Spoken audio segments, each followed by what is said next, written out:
कर्तृत्व बुद्धि पूर्वक भोक्तृत्व बुद्धि पूर्वक कर्मानुष्ठान के द्वारा ही पाप पुण्य होते हैं।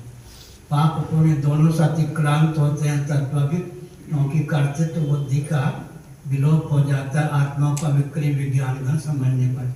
न दत्ते कस्यचित् पापं न च सुकृतं विभु अज्ञाने नावृतं ज्ञानं तेन मुह्यन्ते जन्तवः। है ही पाप पुण्य दोनों कर्तृत्व बुद्धि पूर्वक है ना, कर्तृत्व का ही अपहरण हो जाता है तत्व ज्ञान के द्वारा।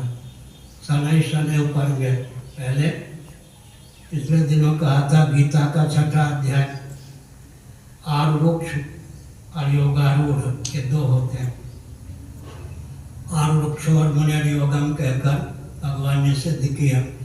योगारूढ़ होने की भावना तो हो, लेकिन कर्म और कामना का वेग इतना हो कि योगारूढ़ता संभव न हो।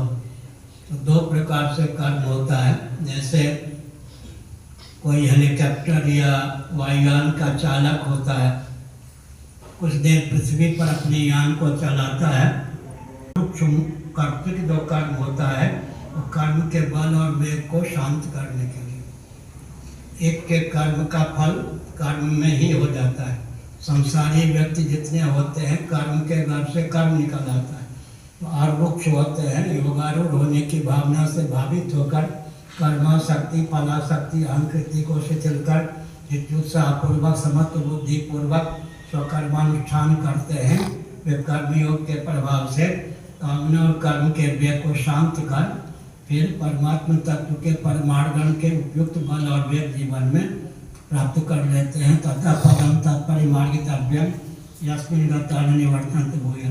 किसी ने लड्डू थोड़े रखा है, शब्द का उच्चारण करने पर पानी से मुंह भर जाता है। शब्द में इतना आनंद आता है, उतना आनंद मिठाई खाने पर नहीं आता जितना शब्द का उच्चारण करने पर आता है। आगे